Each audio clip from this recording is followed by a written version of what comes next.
Twitter के ऊपर hashtag भी चल रहा है जस्टिस फॉर सारा।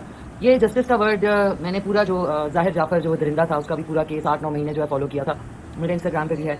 लेकिन अफसोस का मकाम है कि बहुत सारे शवाहिद के बावजूद भी, सारा कुछ होने के बावजूद भी बस ऐसा होता है कि एंड में सज़ा से बच जाते हैं। कुछ ऐसी सज़ा उसको मिली ज़ाहिर जाफ़र को कि थी उम्र कैद, और उसके बाद पता ही नहीं कि वो आया जेल में है, कि वो रात में घर चला जाता है या क्या है उसका पूरा सिनेरियो, कुछ पता नहीं। और उसके बाद ये दूसरा केस, और अभी मैंने खबरों में ही सुना कि वो जो दरिंदा है शाहनवाज, जिसने अपनी बीवी सारा को बेईमाना तरीके से कत्ल किया, डंबल सर पे मार के, और उसके बाद उसकी जो लाश है उसको टब में डाल के पानी खोल दिया। तो उनका जो उस दरिंदे का जो बयान आया है वो ये है कि जी उसने मेरे पे हमला किया और मैंने सेल्फ डिफेंस के अंदर, मतलब ये कि वो इतनी पतली सी लड़की, मतलब अकेले में जो है, और फिर उसका कैरेक्टर असैसिनेशन करना कि जी वो ठीक नहीं थी वगैरह वगैरह, उस दुनिया में नहीं है, मैं इसके ऊपर नहीं बात करूँगी।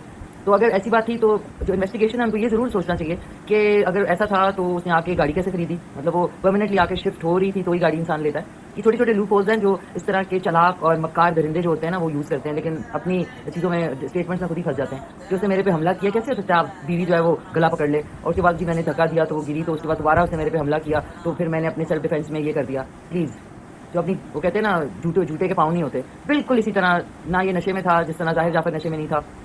और एक हिस्ट्री है, एक इस इंसान की हिस्ट्री है, इसकी 2 दफ़ा पहले शादी हो चुकी है।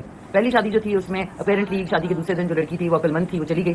दूसरी शादी में भी अक्लमंद थी, कुछ 6-8 महीने, ये सब मुझे खबरों से पता लग रहा है कि वो भी चली गई। ये बेचारी जो है क्योंकि ये कनाडा में रहती थी, उसके बाद जॉब जो है दुबई में करती थी, तो अनफॉर्चुनेटली ये उस चीज़ को परख नहीं सकी और उसकी जान चली गई।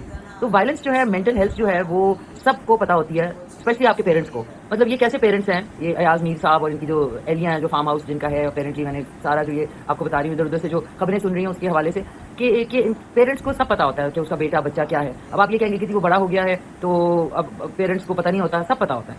आपको ये भी पता है हमारे माशरे में ये कि पागल बच्चा है ना अगर लड़का, या उसके दिमागी तवाज़ुन ठीक नहीं है, तो फ़ौरन बोलते हैं ऐसी शादी कर दो जी, खुद ही ठीक हो जाएगा।